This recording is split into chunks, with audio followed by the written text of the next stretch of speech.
आपका स्वागत है।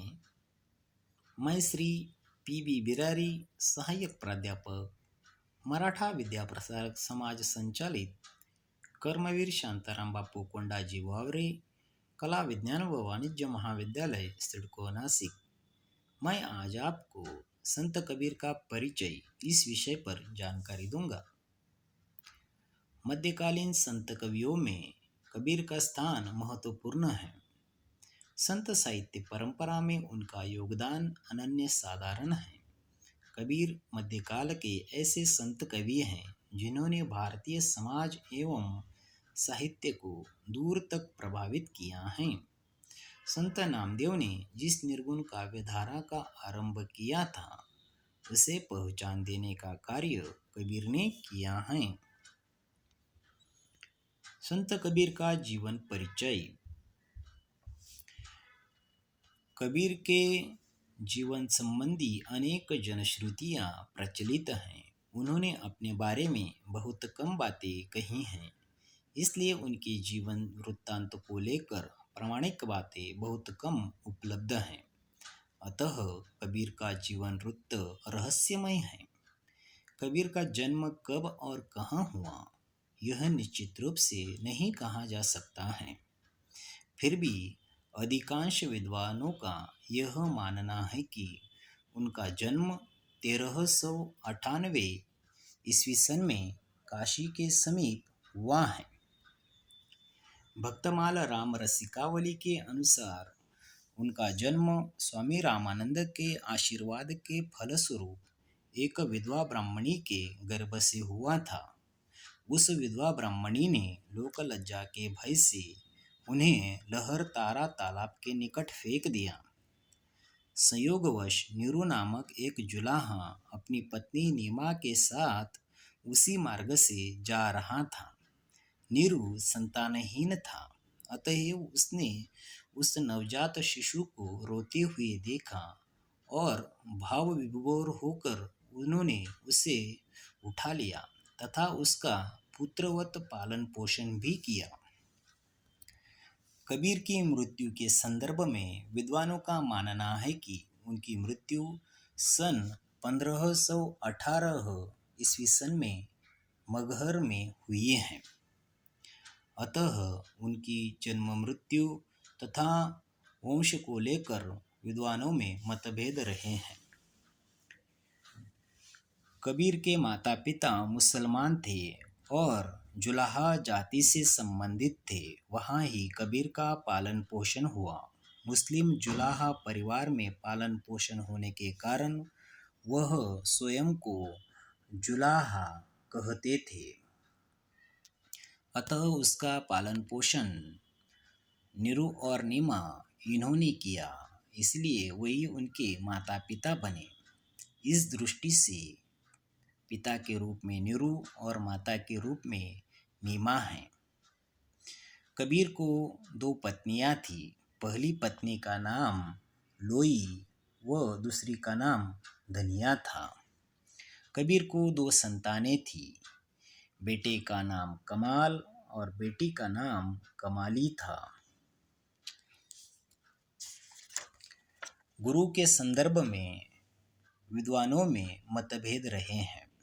बहुत सारे विद्वानों का यह मानना है कि कबीर के गुरु रामानंद थे। परंपरा को देखते हुए यह बात उचित भी प्रतीत होती है, क्योंकि बहुत सारे संत कवियों को साहित्य इतिहासकारों ने रामानंद का शिष्य ही स्वीकार किया है। इस दृष्टि से कबीर के गुरु स्वामी रामानंद रहे हैं।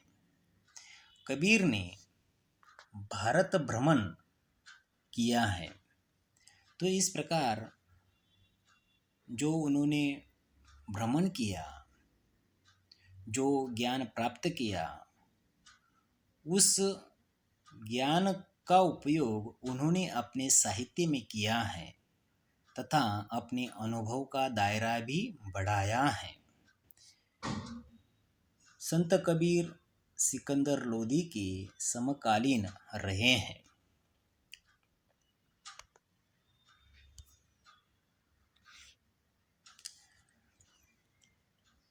संत कबीर का व्यक्तित्व। संत कबीर का व्यक्तित्व बहुआयामी रहा है। जैसे कि वह बहुश्रुत अर्थात ज्ञानी है, परम संतोषी हैं, सत्यवादी, निर्भीक, उदार, घुमक्कड़, मस्त मौला, समाज सुधारक, संगीत के मर्मज्ञ, अक्कड़ और फक्कड़ स्वभाव के रहे हैं। तो इस प्रकार कबीर का व्यक्तित्व बहुआयामी रहा है। पूरे भारतीय साहित्य में कबीर का व्यक्तित्व बेजोड़ और विलक्षण है। कबीर जैसा व्यक्तित्व भारतीय साहित्य के मध्यकाल में तुलसीदास को छोड़कर अन्य नहीं है। कबीर हिंदुओं के लिए वैष्णव भक्त, मुसलमानों के लिए पीर, सिखों के लिए भक्त कबीर और कबीरपंथियों के लिए गुरु की पदवी रखते थे। कबीर का व्यक्तित्व भारतीय संस्कृति के गुणों से ओतप्रोत है। इस संदर्भ में आचार्य हजारी प्रसाद द्विवेदी ने लिखा है कि कबीरदास ने अखड़ता योगियों से विरासत में ली। संसार में भटकते हुए जीवों को देखकर कबीरदास ने करुणा के आंसू नहीं रोए, बल्कि कठोर होकर इस संसार की कुरीतियों की निंदा की है। कबीर की यह अखड़ता सर्वप्रधान गुण नहीं है। कबीर स्वभाव से फक्कड़ थे, सिर से पैर तक मस्त मौला। कबीर जर्जर एवं पतनशील समाज के प्रति जागरूक समाज सुधारक अग्रणी के भांति जूझते हुए दिखाई देते हैं। जितनी कुरीतियां हैं उनमें बुनियादी परिवर्तन लाना चाहते हैं। उनका व्यक्तित्व धर्म की तंग दीवारों से परे है। अर्जुन देव ने उनकी वाणी को गुरु ग्रंथ साहब में स्थान दिया है। ग्रियर्सन ने जैसे विदेशी विद्वान ने कबीर की वाणी को बाइबल के उपदेशों के निकट माना है। भक्ति आंदोलन के संदर्भ में कबीर का व्यक्तित्व अधिक क्रांतिकारी प्रतीत होता है। उनकी वाणी पूरे विश्व कल्याण के लिए रही है। आचार्य हजारी प्रसाद द्विवेदी ने उनके व्यक्तित्व को लेकर कहा है कि यदि एक शब्द में कबीर के व्यक्तित्व को बताना हो तो कहा जा सकता है कि वह सिर से पैर तक मस्त मौला, बेपरवाह दृढ़, उग्र, फूलों से कोमल और पत्थर से कठोर है। संक्षेप में कबीर का व्यक्तित्व न केवल हिंदी संत कवियों में अपितु पूरे हिंदी साहित्य में बेजोड़ है।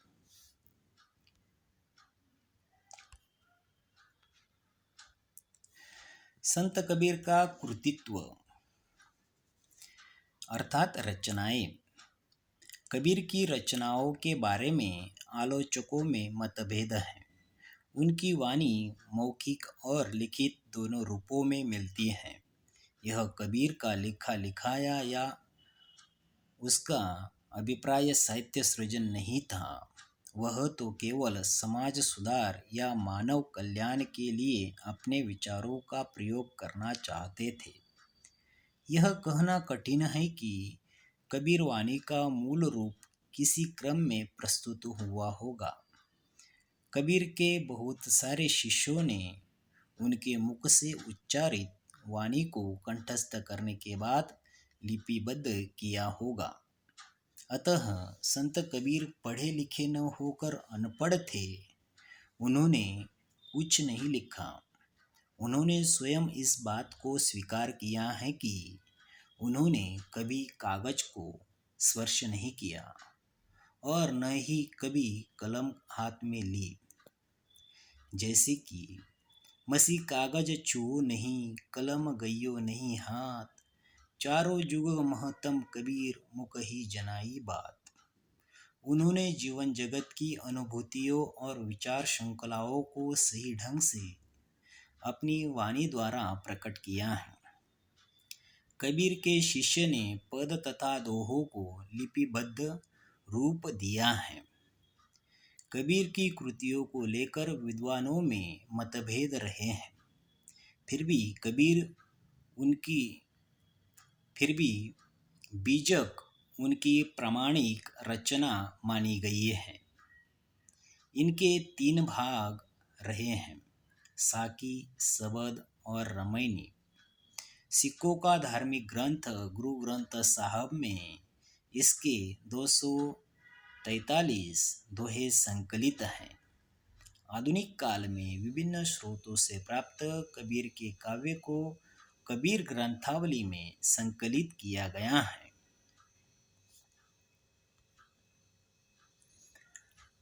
निष्कर्षः अतः कबीर का जीवन परिचय देखने के पश्चात जो निष्कर्ष निकलते हैं वह इस प्रकार हैं। कबीर मध्यकाल के निर्गुण परंपरा के संत कवि हैं। नीरू और नीमा जुलाहा को काशी के लहरतारा तालाब के पास कबीर शिशु अवस्था में मिले। कबीर का क्रांतिकारी व्यक्तित्व रहा है। कबीर का व्यक्तित्व भारतीय संस्कृति के गुणों से ओतप्रोत है। कबीर साहित्य विद्वानों की दृष्टि से जागरूक, चिंतक, निडर एवं समाज सुधारक थे। कबीर ने धर्म और ईश्वर के नाम पर चलने वाले पाखंड, भेदभाव और कर्मकांड को फटकार लगाई है। संत कबीर मानवतावादी थे। कबीर की अनुभूति और ईमानदारी साहित्य को सजीव एवं जीवंत बना देती है। हिंदू मुसलमानों में एकता स्थापित करने के लिए एकेश्वरवाद का संदेश उन्होंने सुनाया है।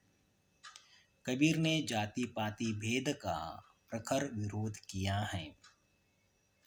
कबीर पंथी बीजक नामक ग्रंथ को सर्वाधिक प्रामाणिक मानते हुए उसे पंथ का वेद माना जाता है।